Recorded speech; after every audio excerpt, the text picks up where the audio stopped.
This is Tunchi from BBC Podcasts, based out of Dino, and I'm here with TheHaterWorld giving my Southside story.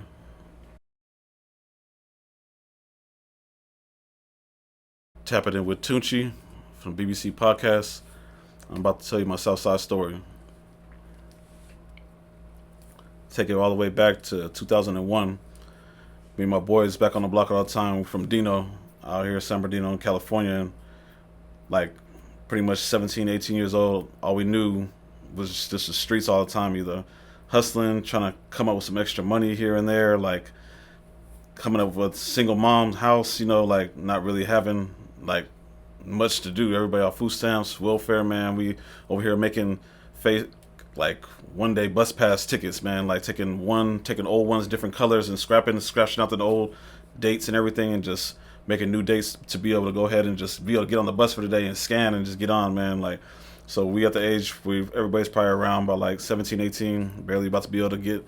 If you get caught, you get in trouble, man. Straight to the county. So what we do, man, we heavy in street racing, man. It's before Fast and the Furious days. This is like when the Hondas and everything is just popping out, and we finding out that the little dent puller kit from AutoZone, you can pull up in there and buy a kit for like $25. Everybody hustle up, put some money in. Everybody right out the back thinking of some stereo equipment, rims, and everything's easy to grab and everything like that. So me being single mom house, we only got one car. So we wait till moms go to sleep, man. My boys, nobody got a car. I'm the only one on the block got a car. Everybody hit me up, man. Hey, we need to pull up at like, let's do it like 12 o'clock, 1 o'clock. I know it's a spot on the north end about a college and stuff. They got youngsters in there. Parents bought them some nice, good little cheap cars and stuff like that. Little Hondas. They probably hooked them up and like they got stuff in their cars and stuff like that. All good to go. So take it back, man. It's about like October in 2001. Get called up. House phone back then, man. No cell phones. Nothing, straight house phone. Calling, pick up the line, letting us know everybody's straight and everything. We waiting, man. A couple of homies got his like Nike gloves on, stuff like that. Back in then we ain't trying to grab nothing, get no prints on nothing. So they tell us we got all the stuff, man. I grab a key, throw the car in neutral, let it roll out the driveway all the way out so moms don't hear it. Start, crank the car up, dip down the street, no lights on. Pick two of the homies up, make sure everybody got their tools and stuff like that. Back then, simple stuff was just the straight up screwdriver, little old Toyota key, slimmed down, like scraped it on the curb, make it a little round, so just sort of fit in the ignition. You can wiggle it and twist it out, and we ride out, just going to local spots that we seen before. We either been down the street, knowing back then, like we either walked down the street. Was no cars. I was the only one with a car, so nobody had a car back then. Either somebody referred you and told you, hey, I know this one spot back in Pacific, Baseline, one of the main streets out here in Dino, and that they remember seeing a car there, or some dude I know, he worked at McDonald's, he got a lower car, he got some rims and stuff like that. So we remember the locations and we ride by, checking everything out, don't see anything. A couple mobile home parks, ride through, don't see anything. Say, okay, cool, man, we're gonna ride up by the schools that, man, the kids up there, they got money and stuff like that, so we're gonna ride up. We take the ride, get up on the north end of San Bernardino up there by Cal State, by college, start riding through apartments that are off campus or where the kids usually stay, where their parents stay for. They got jobs, so they got money, got nice cars. We pull up, grab everything, and we see a couple of nice cars. So we get up in. It's always one lookout. I'm driver. I pull up. I stop. Till the homies get out. One walks around and acts like he's walking around waiting for a ride or something like that, smoking a cigarette, while the other homies up in the car getting the thing. Other homies for the lookout. I'm watching my homie who's looking out, playing the whole role, acting like he's smoking a cigarette. The other homie is being looked out by the homies that's playing the role. So he's in there doing his work. We always wait. Step on the brake 2 times. See 2 brake lights going. 2 brake lights means he's about to start it, and we roll. We out. So my boy that's out, sitting there watching his back, smoking a cigarette, will come back to the car. 2 brake lights pump. I got my car started. We wait and we roll. We ride out. We always have this little stash spot, man, that's down here in the valley that we call the valley in Dino's down night, right near where probably the whole Amazon area is at now, man. All the houses got wiped out. There's nothing in that area no more. There's nothing but warehouses, because this is about 25 years ago. So back up to the still same time is that, like, since there's no cell phones, we can communicate. We have to tailgate each other the whole way, just ride each other, make sure everything's cool. So he gets in the car, gets it started, we take it down, And as we're riding, we always in the car calling it out. Like, man, all right, man, I seen that car got rims. I got the radio, and maybe if it has something in the engine and that fits my car, I'm gonna soup it up, and we're gonna take it. I'm gonna snatch that. We're gonna keep it rolling, and keep the ride going down the street and stuff like that. We stop, always pull over, open the doors, check glove box, everything, check anything. Everybody's always fast, try to move fast, man. First person find the wallet, you keep. Anything, find the backpack, you keep. So we search the car about like 2 blocks down, get everything straight. Don't find anything in the first car. Man, we want the wheels and everything though. The rest of the car stock ain't really worth much shit. Let's go stash it at this other spot that we know. Just park it, make it look like a legit car. Park it on the side of the road. Come back and get it later. So we stash that car, ride around again. Find another car, has rims, has beat, everything like that. Pick up a little Honda Civic. Then we do the whole thing again. Slim Jim the whole door. Get in, key, take the dent puller from the AutoZone, screw the screw into the ignition, get in there real deep, solid. Couple hard bangs, got like a little 25 pound weight, yanks the whole ignition out. Once the whole ignition's out, flathead screwdriver goes right in. It's little prongs at the back of the end, twist and turn, start any car. Fire it up, get it rolling, go back to our stash spot. And by then, man, we probably got 3 cars. You ever hear about back then, you know, once you keep on being greedy, it's bad. So we going through the night, man, being greedy, snatching everything up and thinking that we're going to get everything. We get to the last car, stash everything up, and we make a good stash spot. And we had 3 cars at the time. This is Friday night. So we come back Saturday in the morning and pull the wheels off it and everything like that. Give a couple of shots to the homies and stuff like that. Give them calls, dibs, anybody wants to buy anything. So we sell a couple of things, and we usually wait. Like a week before we go out again, because you want to hear on the streets that everybody's in the Honda game. Everybody's going to hear that they know that this car got stolen, and we already kind of hear who belongs to what, so we don't go back to the same area again. But being greedy, so we come back again Saturday night. We want to get more cars, so we need 2 drivers now. So since we need 2 drivers, we grab a friend of a friend that really wasn't all together like with us, which is we know him from the outside, but he knows he has a car he has to hook up to, so he wants in too. So cool. He grabs his. He has a little extra set of, we call them master keys back then, a whole bunch of keys that work on a whole bunch of different cars. So we go mopping the street that night. So this is Saturday night. We leave. You know what I'm saying? Back then, didn't have no money, man. My boys, we out there riding the whole night through. Nobody chipped in on mom's gas, so I can't take her car again. So man, I let it stay this time, man. We gotta get a different car. So our mentality this time, man, we gonna grab a G ride, go get some G rides. So, me and one of my other boys, that man, we ain't about that walking and hanging out, man, going about like 6-7 miles, trying to snatch some car and like that. We let the two of the homies, they go grab the car.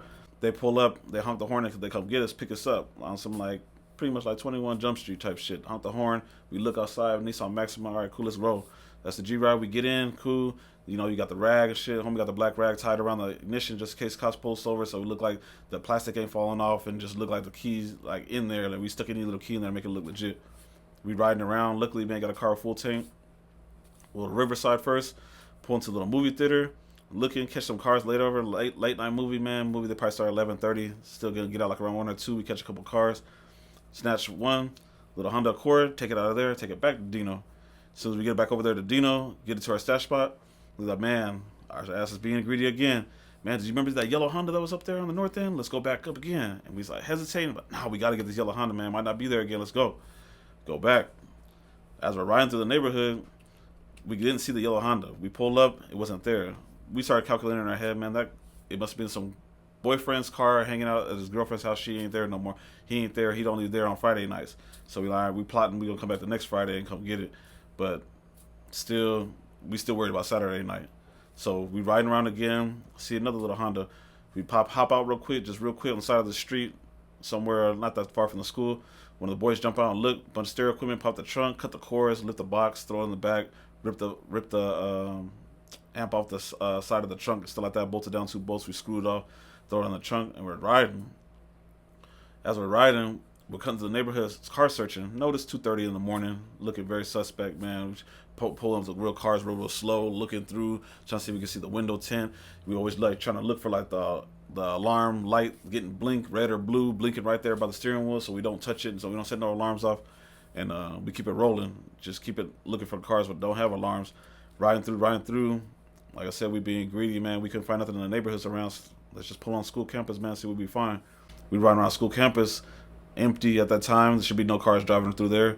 So what we see, all we see is Cal State Police riding through their campus police. They shine the light on us and start following us right behind. So I said, man, let's dip out of here. So we dip out of the parking lot.